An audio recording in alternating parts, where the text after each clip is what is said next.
She was the kind of person that keeps a parrot, starring our very own Hyacinth Macabre, parrot and resident witch, Princess Tara. We'll be reading part 1 of chapter 1. Writing a redoubtable pterodactyl big as a giraffe into the sky never grows old, especially when the creature possesses the equipment to turn you into snack food. The pterodactyl, Tisutli, king of the underworld, banked to the south over Elliott Bay to ascend the Duwamish River.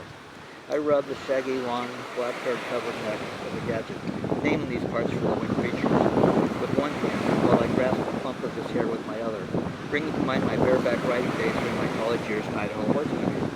The behemoth craned his long neck to peer back at me, brilliant spring sunshine illuminating his eyes like burning coal embers. "They are coming, Master," the gadget repeated his warning. I struggled to hear the creature's words over the slow, steady beat of half a dozen pairs of enormous wings pounding the air like pile drivers. Charlie called out to me from his mouth. "What the monsters say?" Charlie is the Charlie of Charlie's Bird Store.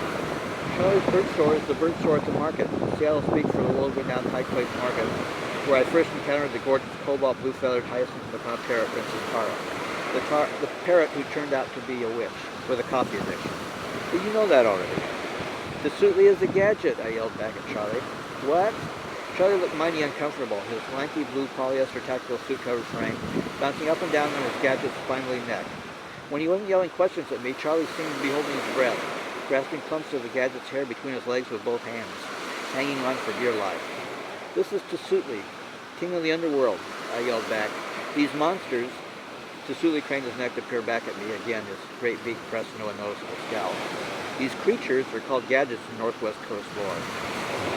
Charlie threw me a sideways glance with white eyes askance. "The friggin' flying lizards soon as eat you as look at you."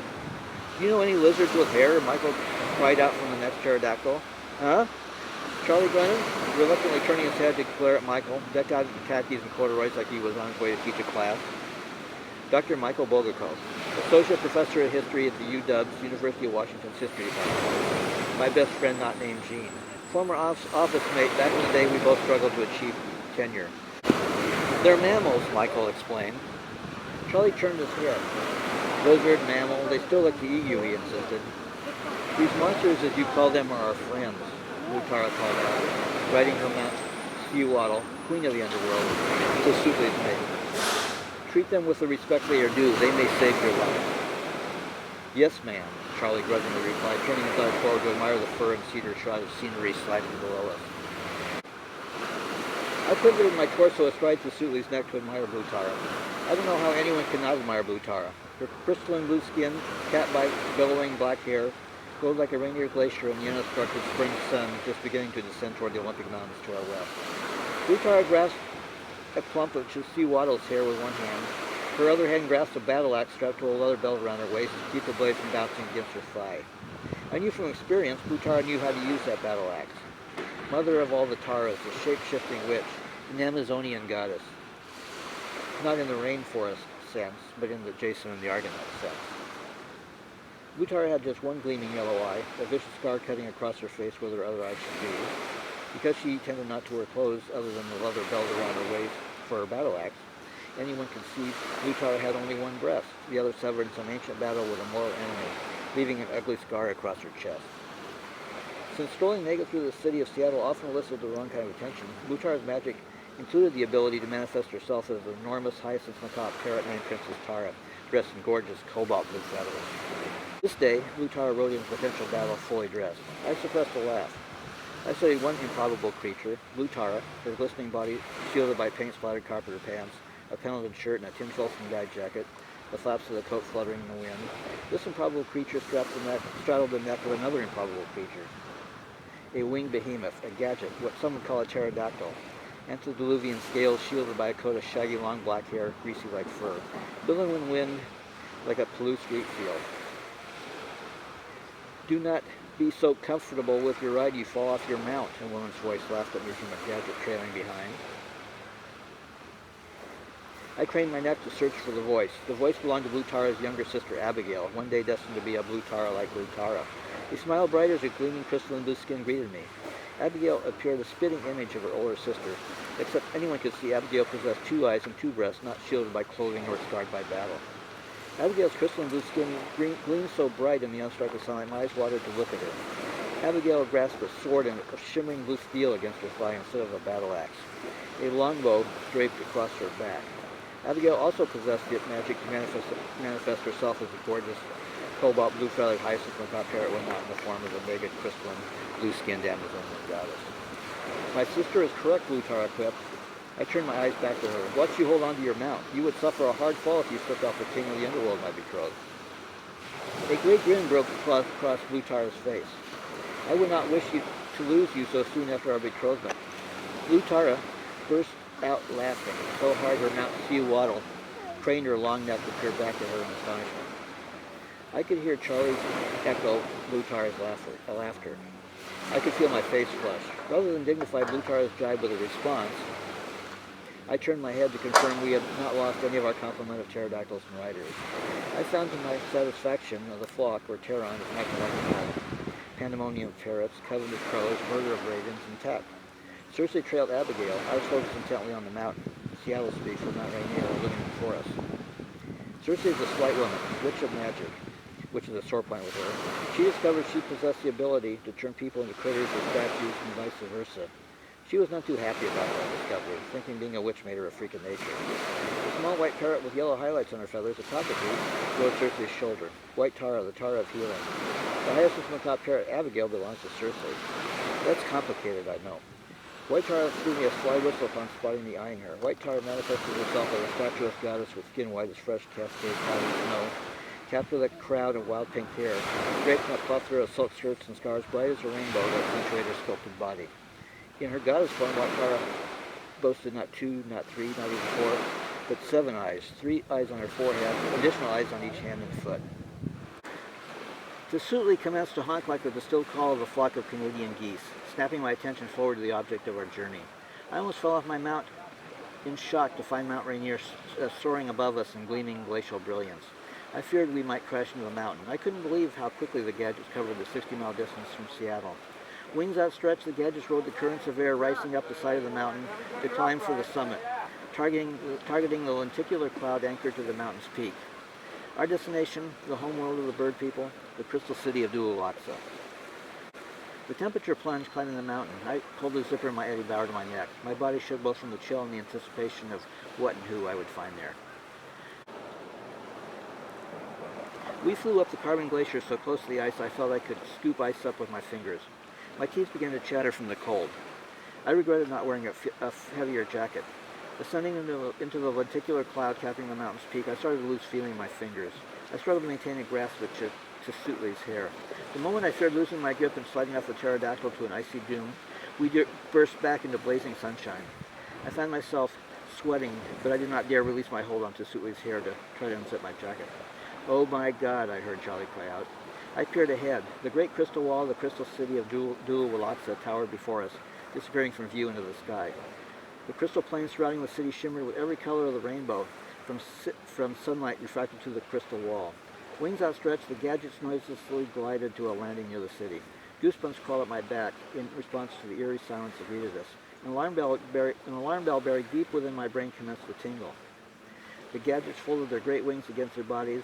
The Taurus dismounted. I swung my leg off to Suitly's neck like I dismounted from a horse. I dropped to the crystal surface. Charlie and Michael struggled off their mounts. Cersei remained seated, a white Tara perched on her shoulder. Charlie's blue polyester tactical suit, bathed in the iridescent light streaming through the crystal wall, glowed bright as Blue Tara's skin. Charlie placed his fingers against the wall. His eyes traced the wall into the sky. Tell me something, boss, he said without turning his head. Stop calling me boss, for Christ's sakes, I snapped. This ain't the South. Charlie turned to look at me, a grin across his face. Sorry, boss, said son. Old habits die hard. What do you want me to tell you? Charlie bent his head back to stare up the wall towering to the heavens. How is something like this even here? I am sure Kay, King of Lala, the Black Witch, one of the shape-shifting bird people of Kālarātri, the Togwala, guardian of the Tolagui, the object of our journey to this remarkable place. A glum mood washed over me. I stared at my hands, the very hands that killed her. I shook my head, trying to collect my thoughts. I'm sure Kay can explain to you better than I can. We flew these friggin' pterodactyls right over Boeing Field, Charlie waved his hand off to the north. At least where Boeing Field should have been. How come planes don't crash into this place every day? Charlie threw his hands into the air in exasperation. Blue Tara replied for me. This world exists in a different vortex of time, she waved toward the gadgets, as do the winged creatures who brought us here. Charlie replied with a low whistle, a grudging acceptance of a reality he could not comprehend. He turned back to the wall. How do we get inside? Is there a magic incantation? Charlie took a step back, hands to his hips, like open sesame. This isn't a fairy tale, I started to reply. My jaw fell to my chest. An opening appeared at the base of the wall. Oh my God, Cersei exclaimed. She jumped off her gadget. Cersei's flaming red hair contrasted with her drab jeans, plaid Pendleton shirt, and dark canvas jacket. Cersei strode to Charlie's side. Blue Tara waved off the gadgets. The pterodactyls turned away from us. Wings flapping, the gadgets leaped into the sky to disappear into the fog bank, roiling over the edge of the crystal plain. What are you doing, woman? Charlie cried out. They're getting away. They will be safe, Blue Tara assured Charlie. How did you do that? Michael asked. Do what? Charlie and I responded. Open the door. I did that, a woman's voice, familiar yet surprising, answered from the doorway. Charlie spun to the voice. The fuck, he exclaimed. How did you get here? He pumped the shotgun in his hands. I spun to the voice. Callie stood in the opening. High heels, midnight blue wool business suit. The color of the suit matched her skin. Skin so dark the skin seemed to suck light out of the sky. I had trouble distinguishing the boundary between skin and fabric. Flaming red eyes, the only part of her not dark. Untamed frizzled black hair billowed from her head. Always overdressing for the wrong occasions, I quipped. Callie, goddess of death, or witch, take your pick, which word do you prefer? Regent of Seattle, personally appointed by dear leader following the abolishment of civil governments across the country. Tasked with suppressing the resistance centered around the coven of witches known as the Taras, led by Blue Tara. Callie's enforcer, the black leather-clad red-skinned witch Red Tara, the Tara of Destruction, stood behind Callie, a grin splitting her face from ear to ear. A halo of smoke and flame seemed to waft off Red Tara's radioactively red hair. Callie stepped forward. Charlie pulled the trigger of his shotgun. He pumped the weapon. Charlie pulled the trigger again, and a third time. The slugs reached as far as Callie's outstretched hand and stopped to float in the air. Callie batted down each slug. Callie's hand flashed out to seize Charlie's throat. The shotgun crashed to his feet. Callie lifted Charlie into the air. Charlie gasped for breath. His fingers scratched at Callie's arms to try to break her grip. Charlie's face turned ashen. His fingers slipped from Callie's arms to fall limp to his sides. Enough, Callie screamed into Charlie's face, loud enough to wake the dead. You are all of you beneath me. I am a goddess, you dull creature, and I shall not be bullied by. Callie disappeared. Charlie's body collapsed to the crystal plane. Callie's midnight blue wool business suit collapsed in a heap onto Charlie's body. What the fuck? Michael cried out, his voice matching his face in shock and surprise. I wanted to jump to Charlie's side. My muscles refused to respond to my brain's commands. Callie's empty suit jacket commenced to spring up and fall down as if covering a bouncing ball. Michael reached down to grasp a flap. He pulled the jacket open. A very animated toad sprang out to land at Cersei's feet. Cersei lifted her foot. The toad commenced to croak. Cersei smashed her boot on the toad. She lifted her foot to study the remains of the critter stuck to the sole of her boot. Puny goddess, Cersei said flatly, then writ stretched across her face. God damn, I remarked, my brain trying to process what my eyes showed me. Guess she did not see that coming, Roxanne quipped. Roxanne stepped out of the opening in the crystal wall. Cersei scooped up Charlie's shotgun. She pointed the barrel at Roxanne. I'm guessing you cannot stop bullets. Roxanne grabbed the barrel to point the weapon into the sky. I'm not here to hinder you. Please do not attempt to turn me into a toad. And like the Witch of Death, I am prepared for your magic. Michael dropped to his knees at Charlie's side. He flung Callie's clothing out Charlie's body. What the hell just happened? He asked, his eyes jumping from person to person, pleading for explanation. Michael pressed his fingers to Charlie's neck, feeling for a pulse. He's dead, he cried out. The white cockatoo parrot, White Tara, the Tara of healing, flitted off Cersei's shoulder to light on Michael. White Tara pressed her beak into Michael's chin. You should know better than that, dear one, the parrot told Michael. Wings outstretched, White Tara jumped off Michael's shoulder. Floating over Charlie's body, she stretched up her head, beak gaping wide. A screech like a thunderclap burst into the sky, shaking the crystal wall of the city of Kālarātri. I fell to my knees, eyes squeezed shut, hands pressed to my ears.